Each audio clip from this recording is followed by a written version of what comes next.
कामचोर देवरानी। एक बार की बात है, सुषमा अपने पूरे परिवार के साथ खुशी खुशी मोहन नगर में रहती थी।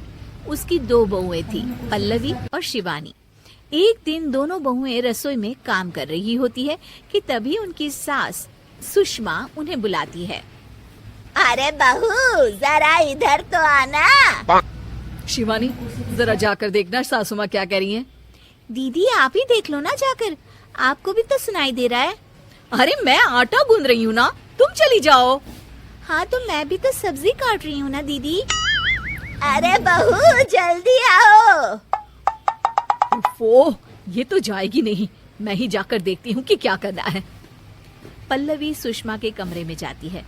जी मम्मी जी, क्या हुआ? शाम को घर पर कुछ मेहमान आने वाले हैं, तो तुम अच्छा सा खाना बना लेना बहू। ठीक है मम्मी जी, आप बता दीजिए क्या क्या बनाना है और कितने लोग आ रहे हैं। सुनील की मौसी जी और उनका पूरा परिवार आ रहा है। कुल मिलाकर 3 लोग और हमें मिलाकर हुए 9 लोग। तो अभी से ही तैयारी करना शुरू कर दो। और हाँ, घर की सफाई भी कर देना, हाँ अच्छे से। जी मम्मी जी, सब काम हो जाएगा, आप चिंता मत कीजिए। पल्लवी शिवानी को घर में मेहमान आने वाले हैं इसके बारे में बताती है। क्या 9 लोगों का खाना बनाना होगा, घर की सफाई करनी है? बाप रे, सासू माँ ने तो हमें घर की नौकरानी ही समझ कर रखा है। ऐसा नहीं बोलते शिवानी, हम इस घर की बहू हैं और घर के काम करना हमारा फर्ज है।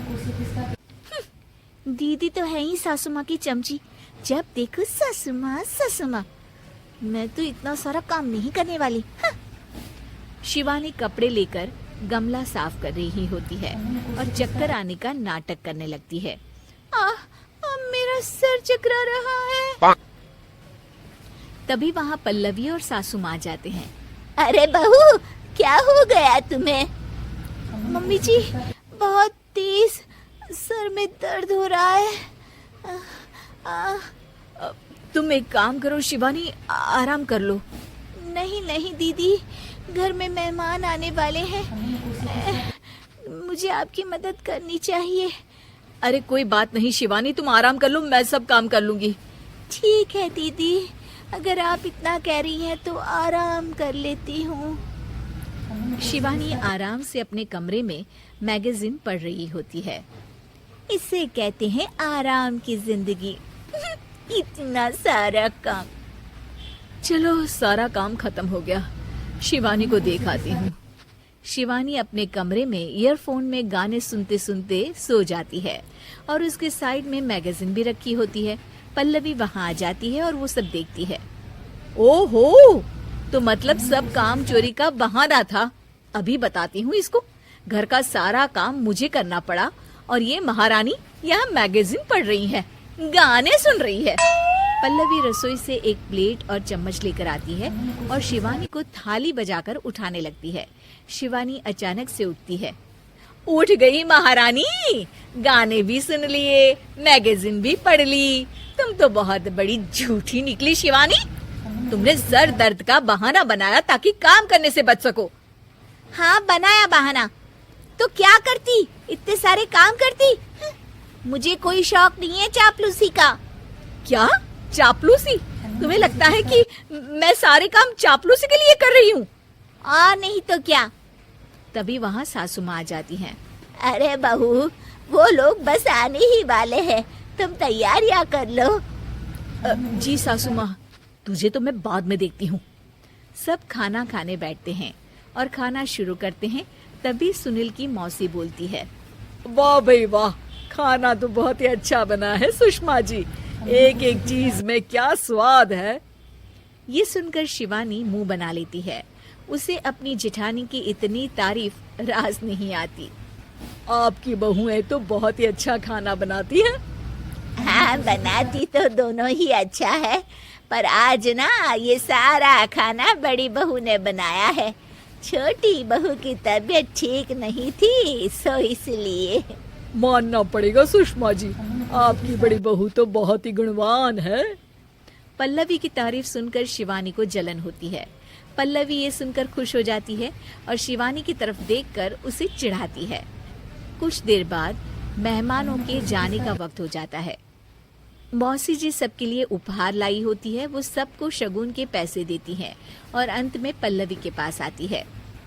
तुम्हारे लिए शगुन का लिफाफा तो है ही, पर बहू तुम्हें एक और उपहार भी मिलेगा इतना अच्छा खाना बनाने के लिए। मौसी अपने सोने के कंगन निकालकर पल्लवी को पहना देती है। ये लो, ये मेरे मनपसंद कंगन है, अब से ये तुम्हारे हुए। धन्यवाद मौसी जी। ये देखकर शिवानी तो पूरी तरह से जल जाती है और गुस्से से रसोई में चली जाती है। तभी वहाँ पल्लवी आ जाती है और उसे अपने कंगन दिखाने लगती है। देवरानी जी, अब आपका सर दर्द ठीक तो है ना? मुझे लगता है कि अब सर दर्द शुरू हो गया होगा आपका। कामकाजी बहू। रवीना के 2 बच्चे थे। वो एक बड़ी कंपनी में काम करती थी। उसके ऑफिस जाने के बाद उसकी सास उसके बच्चों को संभाला करती, लेकिन रवीना को इसकी कोई कदर नहीं थी। एक दिन रवीना अपनी माँ से फोन पर कहती है, मम्मी क्या बताऊं, मेरी सास तो बिल्कुल अच्छी नहीं है। कुछ समझती नहीं है कि मुझे कितना काम करना पड़ता है। एक तो ऑफिस तक का लंबा सफर और फिर 9 घंटे लगातार काम। बैठे बैठे तो मेरी पीठ अकड़ जाती है। खुद तो सारा दिन घर में मजे करती है, जब मन करा सोए, जब मन किया खाए। तभी उसकी सास वहाँ आ जाती है। अच्छा माँ, मैं बाद में आपको फोन करती हूँ। जी मम्मी जी, कोई काम है क्या आपको? क्या हुआ? रवीना बहू, सारा दिन तो तू ऑफिस के मजे लेती है, लेकिन यहाँ ये बच्चे मुझे आराम भी नहीं करने देते। मेरी तो तबीयत खराब हो रही है। तो आपको लगता है कि मैं दफ्तर में मौज करती हूँ? आपको क्या समझाऊं, छोड़िए। माँ, काम करना भी जरूरी है। मजबूरी नहीं होती तो मैं खुद ही अपने बच्चों को देख लेती। अब आज तो छुट्टी है ना, आज तो कम से कम घर का काम कर ले। बहू काम शुरू करती है। बच्चे के साथ काम करना उसके लिए असंभव हो जाता है। वो जाकर बच्चा सास को देती है और कहती है, मम्मी जी जरा बच्चा तो पकड़ लीजिए, मैं घर का काम कैसे करूं? जैसे मैं करती हूँ रोज बच्चे के साथ। तुझे बताऊं तो तू सोचती है कि कोई बड़ा काम तो है नहीं, बच्चा तो सोता रहता है। अब देख लिया। खैर, बस मैं यही तुझे समझाना चाहती थी। ला, बच्चा मुझे दे और काम कर। बहू मुंह बनाकर वहां से चली जाती है। वो मन में सोचती है, बात तो सही है, बच्चे के साथ घर का काम करना असंभव है। वो किसी तरह काम करती है और अगले दिन ऑफिस के लिए निकल जाती है। ऑफिस में उसकी सहेली उससे कहती है, यार तू तो बड़ी लकी है, तुझे तेरी सास खाना बना कर देती है, बच्चे भी देखती है और तुझे किसी बात की चिंता भी नहीं होने देती। अरे क्या लकी, बदले में मैं उन्हें पूरी कमाई जो दे देती हूँ और अपने बच्चे से दूर रहती हूँ, वो अलग। हर किसी को ना दूसरे की प्लेट में ज्यादा घी दिखता है। जा अपना काम कर। अरे फिर भी ये तो है, यहाँ हमारे बच्चे को मैं क्रैश में छोड़ती हूँ, हर पल डर लगा रहता है कि क्या कर रहा होगा। खैर चल, मुझे क्या। बहू घर आती है तो देखती है कि उसकी सास उसके बच्चे को बड़े ही प्यार से खिला रही होती है। वो माँ को देखकर खुश हो जाता है।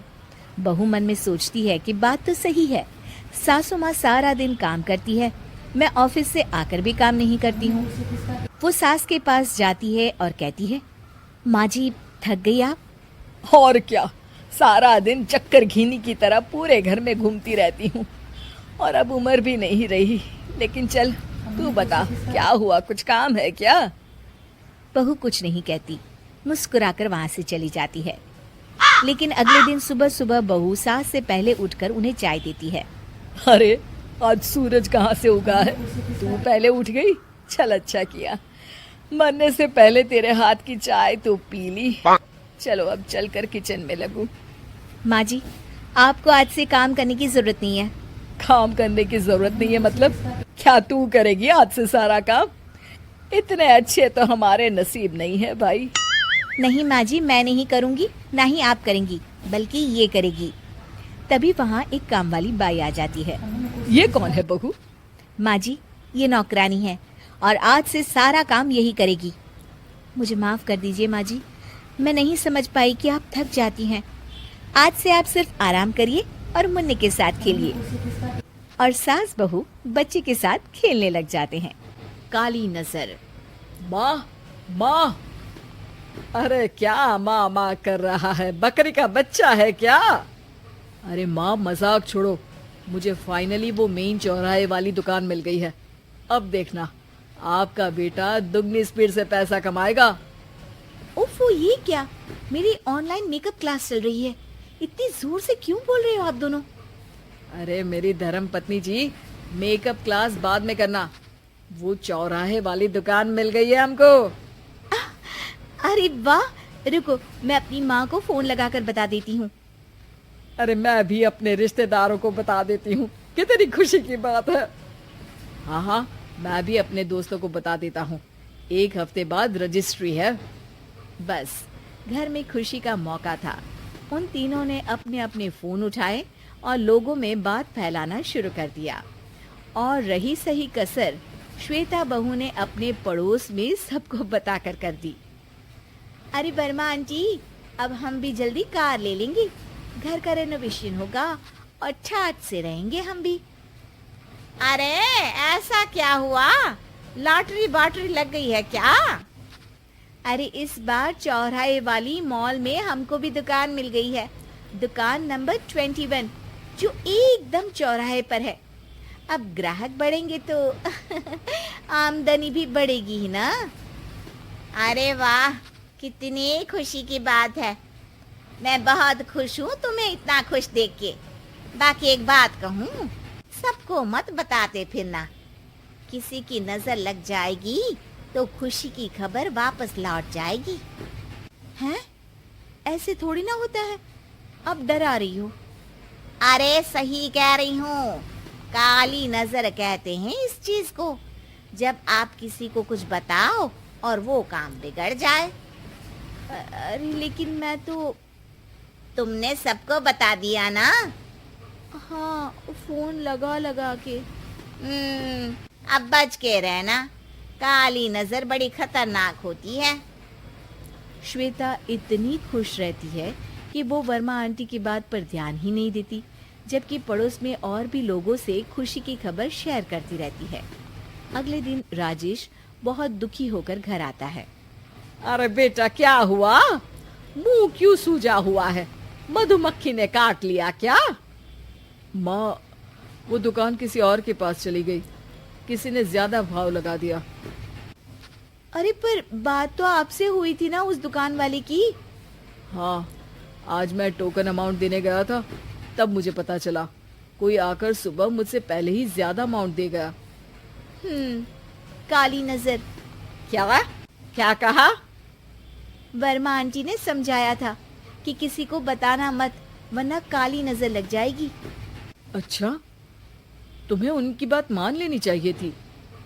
उनकी बात मान लेती, लेकिन उसके पहले ही सबको बता चुके थे ना हम तीनों। अरे अगली बार से ध्यान रखेंगे, कोई भी नई चीज होगी तो किसी को नहीं बताएंगे। तीनों कुछ दिन ऐसे ही रहते हैं, पर एक दिन श्वेता को एक मेल आता है।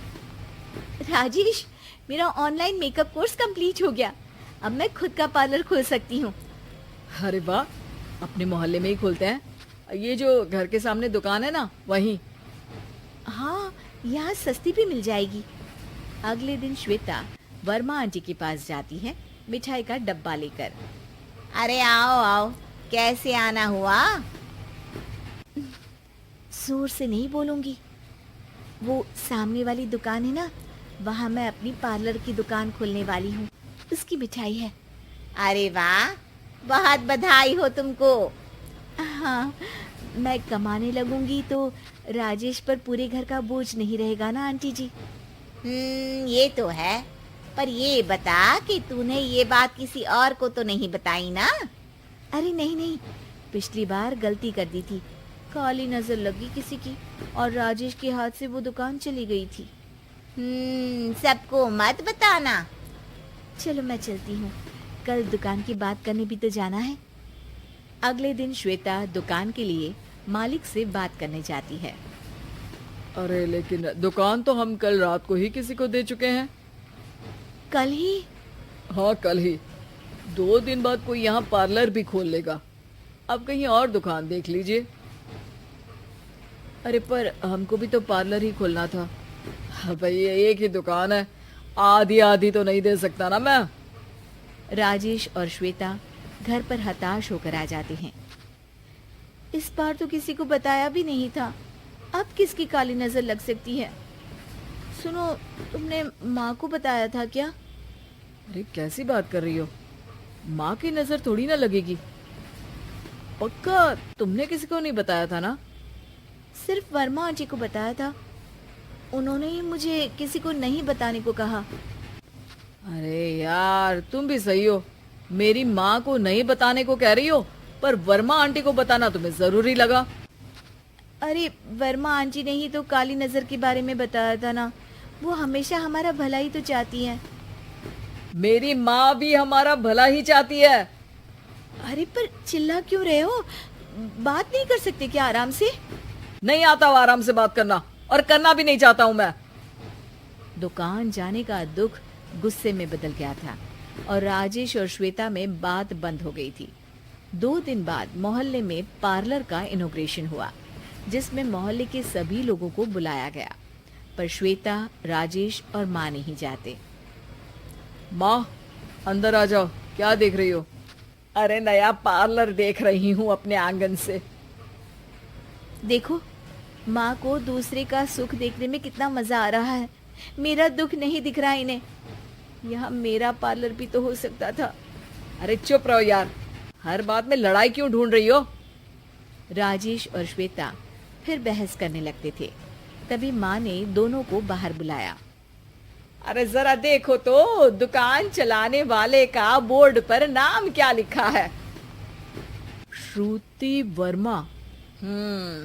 गाड़ी निकाल बेटा, हमें कहीं जाना है। काली नजर का इलाज कराने? राजेश अपनी बाइक निकालता है। तीनों ट्रिपलिंग कर रहे हैं। माँ राजेश को उस मॉल वाली दुकान पर लेकर जाती है जहाँ राजेश अपनी दुकान खोलने वाला था। यही दुकान लेना चाहता था ना तू? हाँ, पर इनको भी दुखी करने लेकर आई हो क्या यहाँ पर दुकान दिखाकर? वहाँ काफी नहीं था? अरे श्वेता, थोड़ा सब्र रख, अभी पता चलेगा कि हम यहाँ क्यों आए हैं। बता, इस दुकान चलाने वाले का नाम क्या है? अनुपम वर्मा। कुछ समझ में आया? वो दुकान वाली श्रुति वर्मा, ये दुकान वाला अनुपम वर्मा, और हमारे पड़ोस में हमने उस दुकानों के बारे में बताया किसको था? अब वर्मा आंटी को। मतलब वर्मा आंटी ही हमारा काम बिगाड़ रही है? नहीं नहीं, ऐसा नहीं हो सकता, ये बस इत्तेफाक है। राजेश अपना फोन निकालता है और श्रुति वर्मा और अनुपम वर्मा के नाम फेसबुक पर सर्च करता है, जहां ये दोनों ही वर्मा आंटी के रिश्तेदार होते हैं। श्वेता को समझ में आ जाता है कि वर्मा आंटी की ही नजर खाली नजर है। अब क्या करना है? कोई भी खुशी की खबर हो तो काली नजर से बचना है, यानी वर्मा आंटी से बचना है। अरे पर मुझे ये समझ में नहीं आया कि वो हमारे साथ ऐसा क्यों करेंगी। अरे बेटा, एक सीख है, दूर के आदमी को आपकी तरक्की से कम परेशानी होगी, पड़ोसी को ज्यादा। दोनों माँ की बात में हामी भरते हैं और अगला काम चुपचाप करने की कसम खाते हैं, ताकि आगे से वर्मा आंटी कोई काम ना बिगाड़ सके। नई नई शादी करके आई थी पूर्णिमा। उसके पति प्रकाश को हर बात के बाद अरे मजाक कर रहा था बोलने की आदत थी। एक दिन पूर्णिमा चाय बना रही होती है। सुनो ना, ये मसाला चाय में सच में अगर मिर्ची, नमक, प्याज, लहसुन वगैरह का पेस्ट मिला दे तो चाय मसालेदार हो जाएगी ना? अरे आप कुछ भी मत बोलिए। अरे मजाक कर रहा था। प्रकाश कभी कभी मजाक करता था, लेकिन कई बार उसका मजाक ऐसी बात के साथ आता जिसको सुनने के बाद किसी को मजा तो नहीं पर गुस्सा जरूर आ जाता। जैसे एक दिन प्रकाश ऑफिस जाते हुए हड़बड़ी में कहता है, अरे मेरे मोजे कहाँ मौज मार रहे हैं? अभी लाई। पूर्णिमा प्रकाश को मोजे लाकर दे देती है। अरे मेरी फाइल कहाँ है? मैं लेट हो रहा हूँ। रुकिए, अभी लाई। फाइल भी आ जाती है। अरे वो टिफिन तो ला दो, कितना लेट करवाओगी? एक तो सामान इधर उधर पटक देते हो, मुझे ढूंढ के लाना पड़ता है, फिर मुझे कहते हो कि लेट हो रहा हूँ। अरे जल्दी जल्दी हाथ चलाओ ना। 8 हाथ नहीं है मेरे, 2 ही है। ऑक्टोपस दिख रही हूँ क्या? हाँ हाँ ठीक है, जाओ जल्दी से टिफिन लेकर आओ। 2 हाथ तो है ना, उन्हीं का ठीक से इस्तेमाल कर लोगी तो लेट नहीं होऊंगा मैं। पूर्णिमा टिफिन लेकर आ जाती है। वैसे तुम थक जाती होगी ना इतना सब काम करके। हाँ, और नहीं तो क्या। तो मैं कुछ इंतजाम कर लेता हूँ। काम वाली लाओगी क्या? अरे नहीं नहीं, दूसरी शादी कर लूंगा। 2 पत्नी होंगी तो काम आसानी से हो जाएगा ना। क्या? अरे मजाक कर रहा था। प्रकाश तो मैं मजाक कर रहा था कहकर वहाँ से चला जाता है। लेकिन पूर्णिमा के मन से प्रकाश की 2 शादी वाली बात का दुख पूरे दिन नहीं जाता। शाम को प्रकाश ऑफिस से लेट वापस आता है। हाथ मुंह धोऊंगा, टॉवेल लगा देना, फिर खाना खाऊंगा, खाना भी लगा देना। देखो लेट मत करना। सब काम आराम से ही होंगे। आप भी तो लेट आए हो ना ऑफिस से। अरे यार, मैं काम कर रहा था ऑफिस में, तुम क्या कर रही हो? घर में जो खाना, साफ सफाई ये सब होता है ना, इसको भी काम ही कहते हैं वैसे। अरे ठीक है ठीक है, मैं ही कुछ करता हूँ तुम्हारी मदद के लिए। ऑफिस से आकर मेरा हाथ बटाओगे घर के काम में? अरे नहीं, दूसरी शादी कर लूंगा ताकि सफाई तुम कर लो और खाना दूसरी बीवी बना ले। प्रकाश, तुम ना थोड़ा सोच समझ के बोला करो। अरे मजाक कर रहा था यार। प्रकाश और पूर्णिमा साथ में बैठकर खाना खा रहे होते हैं। प्रकाश अपनी धुन में खाना खा रहा होता है, जबकि पूर्णिमा इस बात को लेकर उदास है कि प्रकाश हमेशा कोई दुखी कर देने वाली बात ही बोल देता है और उसके बाद मजाक कर रहा था कह के खुद को बचा लेता है। रात को सोते वक्त पूर्णिमा ने सोच लिया था कि प्रकाश से इस बारे में बात करनी ही पड़ेगी। अगली सुबह भी प्रकाश ने ये लाओ वो लाओ का तांडव शुरू कर दिया। अरे काले वाले जूते कहाँ हैं? बेड के नीचे। अरे टिफिन तो लाओ जरा। ले आऊंगी, पर पहले कुछ बात करनी है। क्या बात क्या बात क्या बात क्या बात करनी है तुमको? ये जो रोज दूसरी शादी करने की बात करते रहते हो ना आप, मेरा मन दुखी हो जाता है। मत बोलिए ना ऐसी बात। अरे पगली, पहले क्यों नहीं बताया? मैं इसका समाधान कर दूंगा। अब बोलना छोड़ दोगे ना? अरे नहीं, दूसरी शादी कर लूंगा ताकि उसको तो बोल पाऊं।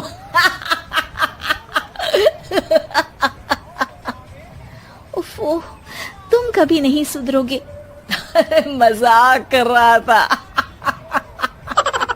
पूर्णिमा की बात को प्रकाश हंसी में उड़ा देता है। पूर्णिमा बहुत भारी मन से टिफिन लेकर आती है। ये लीजिए टिफिन। अरे मैं तो भूल ही गया, आज मेरे बॉस के बेटे की बर्थडे पार्टी है, तुमको भी बुलाया है, रात को तैयार रहना। रात को पूर्णिमा और प्रकाश बॉस के बेटे की बर्थडे पार्टी में पहुंच जाते हैं। वहां प्रकाश के ऑफिस के और भी लोग हैं जिनको पूर्णिमा पहले से जानती है। केक कटता है, लोग खाना खा रहे होते हैं। वहीं पूर्णिमा और प्रकाश ऑफिस के लोगों के साथ बैठे बात कर रहे होते हैं। मेरे हस्बैंड तो खुद काम भी करते हैं और बच्चों को भी संभाल लेते हैं। हाँ भाई, अरे घर के थोड़े बहुत काम तो करने ही होते हैं ना। मेरी पत्नी भी अकेले सब कब तक करेगी? मैं तो सिर्फ ऑफिस का ही काम करता हूँ, घर का सब काम तो पूर्णिमा ही करती है। पूर्णिमा, तुम अकेले सब कैसे कर पाती हो? नहीं जी, बहुत थक जाती हूँ वैसे। तो प्रकाश से हेल्प ले लिया करो ना। अरे बोला तो है इनको, पर इन्हें लगता है कि ऑफिस का काम ही सब कुछ है, तो मैंने भी एक समाधान सोच लिया है। अच्छा, क्या पूर्णिमा, घर में काम वाली बाई रखोगी क्या? अरे नहीं, दूसरी शादी करूंगी ताकि एक हस्बैंड ऑफिस का काम कर ले और एक मेरे घर में मदद कर ले। पूर्णिमा की बात सुनते ही सब कुछ सांप सूख जाता है। और प्रकाश के मुंह से तो केक का टुकड़ा गिर जाता है। अरे क्या बोल रही हो? कुछ पता भी है क्या? अरे मजाक कर रही थी, वैसे ही जैसे तुम करते हो।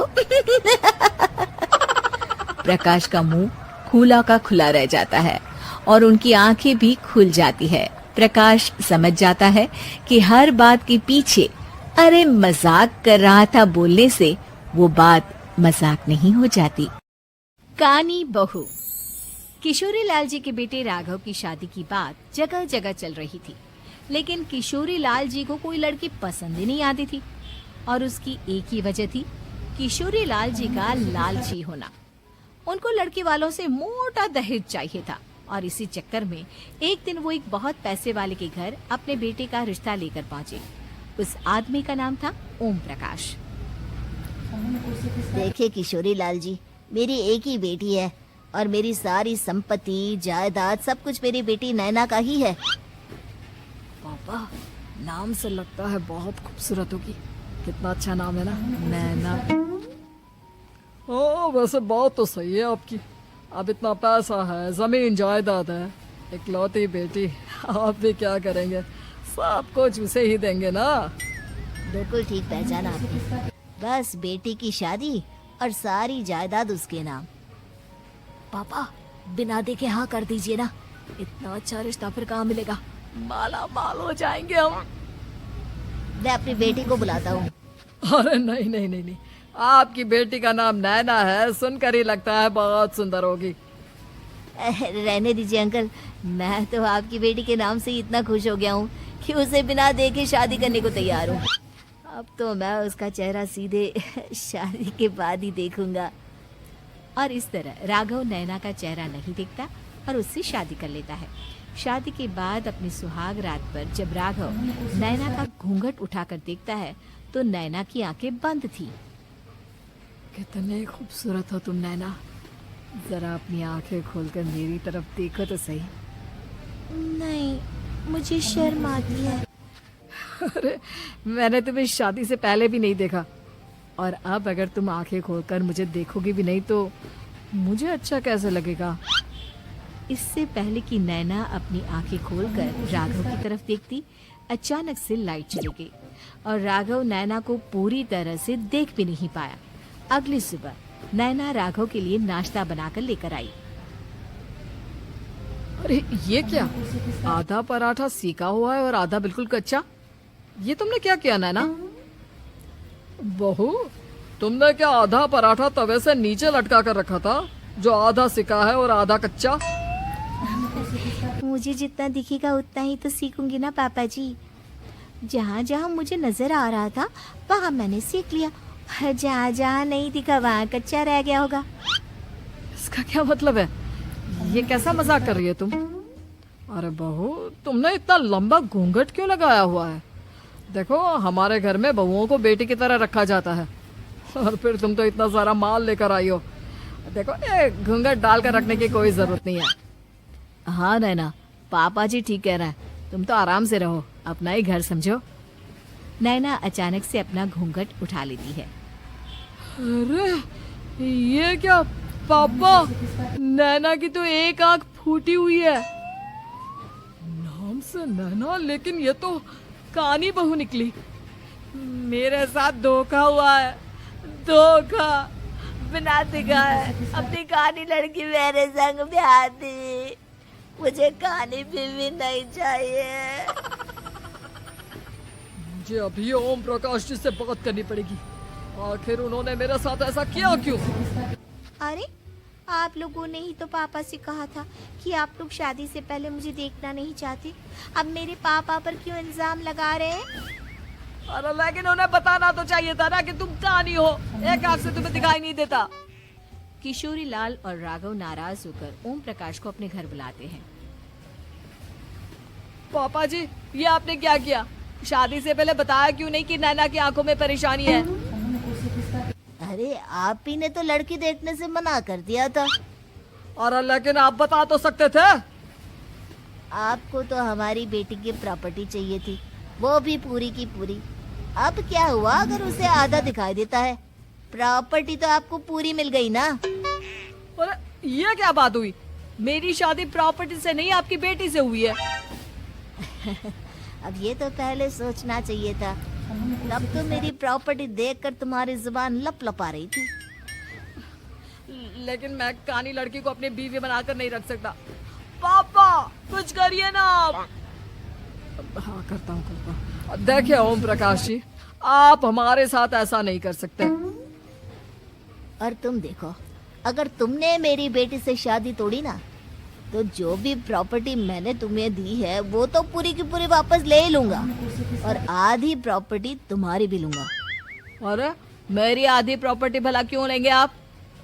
इसलिए क्योंकि मेरी बेटी को आधा नजर आता है और उसकी नजर अभी तक तुम्हारी आधी जायदाद पर ही पड़ी है। अब तुम उसे घर से निकालोगे तो कुछ तो लेकर जाएगी ना। और अगर हम आपकी बेटी को अपने घर की बहू बनाकर रखे तो? तो तुम्हारी पूरी प्रॉपर्टी तुम्हारी ही रहेगी, और जो मैंने तुम्हें दिया है ना, उसमें से बस मैं आधा लेकर जाऊंगा। अरे लेकिन अब आप अपनी दी हुई प्रॉपर्टी में से आधी वापस क्यों लेकर जाएंगे? अगर मैं आपकी बेटी को अपनी पत्नी बनाकर रखने को तैयार हूँ तो? इसलिए ताकि भविष्य में अगर तुम मेरी बेटी को धोखा दो तो उसके पास कुछ तो रहे जो पति का हो। वैसे मेरे पास तो बहुत कुछ है, लेकिन अपने पति की कोई निशानी तो उसके पास होनी चाहिए ना। अब अगर तुमने मेरी बेटी को कानी कहा तो तुम्हें प्रॉपर्टी भी कानी ही मिलेगी, पूरी नहीं। जमाए राजा। किशोरी लाल और राघव समझ चुके थे कि वो बुरी तरह फंस चुके हैं और अब उनके पास वहाँ से निकलने का कोई चारा नहीं है। अब समझ में आया ना, लालच बुरी बला होती है।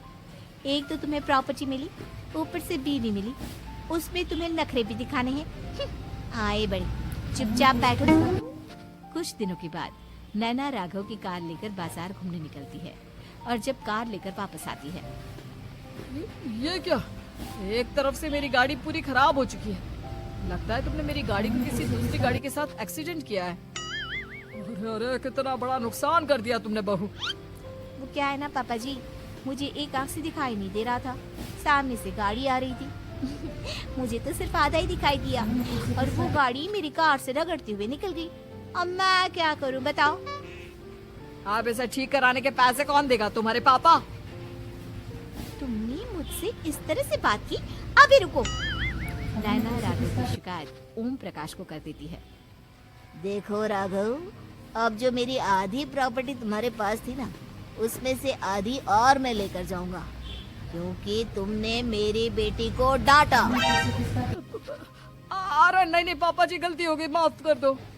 गलती की तो कोई गुंजाइश ही नहीं। अगली बार मेरी बेटी को डांटा तो बची हुई आधी में से आधी और ले जाऊंगा। लालच के चक्कर में हम दोनों ने बहुत बड़ी गलती कर दी बेटा। एक तो तुम्हें कानी बहू मिली और ऊपर से जो माल मिला वो भी काना।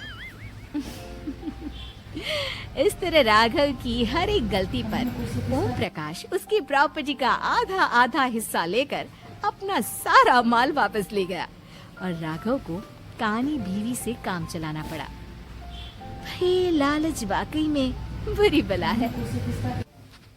कानी बहू। किशोरी लाल जी के बेटे राघव की शादी की बात जगह जगह चल रही थी, लेकिन किशोरी लाल जी को कोई लड़की पसंद ही नहीं आती थी और उसकी एक ही वजह थी, किशोरी लाल जी का लालची होना। उनको लड़के वालों से मोटा दहेज चाहिए था और इसी चक्कर में एक दिन वो एक बहुत पैसे वाले के घर अपने बेटे का रिश्ता लेकर पहुंचे। उस आदमी का नाम था ओम प्रकाश। देखिए किशोरी लाल जी, मेरी एक ही बेटी है और मेरी सारी संपत्ति जायदाद सब कुछ मेरी बेटी नैना का ही है। पापा, नाम से लगता है बहुत खूबसूरत होगी।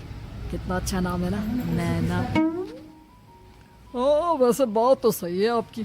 अब इतना पैसा है, जमीन जायदाद है, इकलौती बेटी, आप भी क्या करेंगे? सब कुछ उसे ही देंगे ना। बिल्कुल ठीक पहचाना आपने। बस बेटी की शादी और सारी जायदाद उसके नाम। पापा बिना देखे हाँ कर दीजिए ना, इतना अच्छा रिश्ता फिर कहाँ मिलेगा? माला माल हो जाएंगे हम। मैं अपनी बेटी को बुलाता हूँ। अरे नहीं नहीं नहीं नहीं, आपकी बेटी का नाम नैना है, सुनकर ही लगता है बहुत सुंदर होगी। रहने दीजिए अंकल, मैं तो आपकी बेटी के नाम से ही इतना खुश हो गया हूँ कि उसे बिना देखे शादी करने को तैयार हूँ। अब तो मैं उसका चेहरा सीधे शादी के बाद ही देखूंगा। और इस तरह राघव नैना का चेहरा नहीं देखता और उससे शादी कर लेता है। शादी के बाद अपनी सुहाग रात पर जब राघव नैना का घूंघट उठाकर देखता है तो नैना की आंखें बंद थी। कितने खूबसूरत हो तुम नैना, जरा अपनी आंखें खोलकर मेरी तरफ देखो तो सही। नहीं, मुझे शर्म आती है। अरे मैंने तुम्हें शादी से पहले भी नहीं देखा, और अब अगर तुम आंखें खोलकर मुझे देखोगी भी नहीं तो मुझे अच्छा कैसे लगेगा। इससे पहले कि नैना अपनी आंखें खोलकर राघव की तरफ देखती, अचानक से लाइट चली गई और राघव नैना को पूरी तरह से देख भी नहीं पाया। अगली सुबह नैना राघव के लिए नाश्ता बनाकर लेकर आई। अरे ये क्या, आधा पराठा सीका हुआ है और आधा बिल्कुल कच्चा। ये तुमने क्या किया नैना? बहू, तुमने क्या आधा पराठा तवे से नीचे लटका कर रखा था जो आधा सिका है और आधा कच्चा? मुझे जितना दिखेगा उतना ही तो सीखूंगी ना पापा जी। जहाँ जहाँ मुझे नजर आ रहा था वहाँ मैंने सीख लिया, जहाँ जहाँ नहीं दिखा वहाँ कच्चा रह गया होगा। इसका क्या मतलब है? ये कैसा मजाक कर रही है तुम? अरे बहू, तुमने इतना लंबा घूंघट क्यों लगाया हुआ है? देखो, हमारे घर में बहुओं को बेटी की तरह रखा जाता है, और फिर तुम तो इतना सारा माल लेकर आई हो। देखो, ये घूंघट डाल कर रखने की कोई जरूरत नहीं है। हाँ नैना, पापा जी ठीक कह रहा है, तुम तो आराम से रहो, अपना ही घर समझो। नैना अचानक से अपना घूंघट उठा लेती है। अरे ये क्या पापा, नैना की तो एक आंख फूटी हुई है। नाम से नैना, लेकिन ये तो कानी बहू निकली। मेरे साथ धोखा हुआ है, धोखा। बिना दिखाए अपनी कहानी लड़की मेरे संग ब्याह दी। मुझे कहानी भी नहीं चाहिए।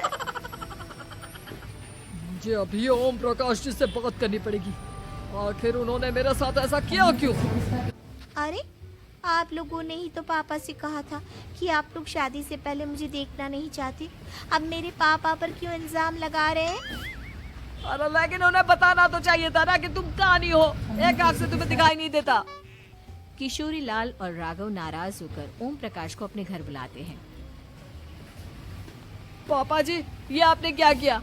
शादी से पहले बताया क्यों नहीं कि नैना की आंखों में परेशानी है? अरे, आप ही ने तो लड़की देखने से मना कर दिया था। अरे लेकिन आप बता तो सकते थे। आपको तो हमारी बेटी की प्रॉपर्टी चाहिए थी, वो भी पूरी की पूरी। अब क्या हुआ अगर उसे आधा दिखाई देता है?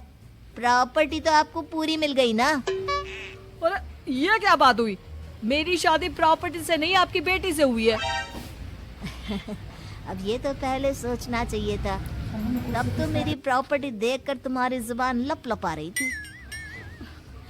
लेकिन मैं कानी लड़की को अपनी बीवी बनाकर नहीं रख सकता। पापा, कुछ करिए ना आप। हाँ, करता हूँ।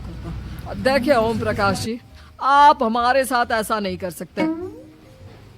और तुम देखो, अगर तुमने मेरी बेटी से शादी तोड़ी ना, तो जो भी प्रॉपर्टी मैंने तुम्हें दी है वो तो पूरी की पूरी वापस ले ही लूंगा, और आधी प्रॉपर्टी तुम्हारी भी लूंगा। अरे मेरी आधी प्रॉपर्टी भला क्यों लेंगे आप? इसलिए क्योंकि मेरी बेटी को आधा नजर आता है और उसकी नजर अभी तक तुम्हारी आधी जायदाद पर ही पड़ी है। अब तुम उसे घर से निकालोगे तो कुछ तो लेकर जाएगी ना। और अगर हम आपकी बेटी को अपने घर की बहू बनाकर रखे तो? तो तुम्हारी पूरी प्रॉपर्टी तुम्हारी ही रहेगी, और जो मैंने तुम्हें दिया है ना, उसमें से बस मैं आधा लेकर जाऊंगा। अरे लेकिन अब आप अपनी दी हुई प्रॉपर्टी में से आधी वापस क्यों लेकर जाएंगे? अगर मैं आपकी बेटी को अपनी पत्नी बनाकर रखने को तैयार हूँ तो? इसलिए ताकि भविष्य में अगर तुम मेरी बेटी को धोखा दो तो उसके पास कुछ तो रहे जो पति का हो। वैसे मेरे पास तो बहुत कुछ है, लेकिन अपने पति की कोई निशानी तो उसके पास होनी चाहिए ना। अब अगर तुमने मेरी बेटी को कहानी कहा तो तुम्हें प्रॉपर्टी भी कहानी ही मिलेगी, पूरी नहीं। जमाए राजा। किशोरी लाल और राघव समझ चुके थे कि वो पूरी तरह फंस चुके हैं। और अब उनके पास वहां से निकलने का कोई चारा नहीं है। अब समझ में आया ना, लालच बुरी बला होती है। एक तो तुम्हें प्रॉपर्टी मिली, ऊपर से बीवी मिली, उसमें तुम्हें नखरे भी दिखाने हैं। आए बड़े, चुपचाप बैठो। कुछ दिनों के बाद नैना राघव की कार लेकर बाजार घूमने निकलती है और जब कार लेकर वापस आती है, ये क्या, एक तरफ से मेरी गाड़ी पूरी खराब हो चुकी है। लगता है तुमने मेरी गाड़ी को किसी दूसरी गाड़ी के साथ एक्सीडेंट किया है। अरे अरे, कितना बड़ा नुकसान कर दिया तुमने बहू। वो क्या है ना पापा जी, मुझे एक आंख से दिखाई नहीं दे रहा था, सामने से गाड़ी आ रही थी। मुझे तो सिर्फ आधा ही दिखाई दिया और वो गाड़ी मेरी कार से रगड़ते हुए निकल गई। अब मैं क्या करूं बताओ? आप इसे ठीक कराने के पैसे कौन देगा, तुम्हारे पापा? तुमने मुझसे इस तरह से बात की? अभी रुको। नैना राघव की शिकायत ओम प्रकाश को कर देती है। देखो राघव, अब जो मेरी आधी प्रॉपर्टी तुम्हारे पास थी ना, उसमें से आधी और मैं लेकर जाऊंगा, क्योंकि तुमने मेरी बेटी को डांटा। अरे नहीं नहीं पापा जी, गलती हो गई, माफ कर दो। गलती की तो कोई गुंजाइश ही नहीं। अगली बार मेरी बेटी को डांटा तो बची हुई आधी में से आधी और ले जाऊंगा। लालच के चक्कर में हम दोनों ने बहुत बड़ी गलती कर दी बेटा। एक तो तुम्हें कानी बहू मिली और ऊपर से जो माल मिला वो भी काना। इस तरह राघव की हर एक गलती पर ओम प्रकाश उसकी प्रॉपर्टी का आधा आधा हिस्सा लेकर अपना सारा माल वापस ले गया और राघव को कानी बीवी से काम चलाना पड़ा।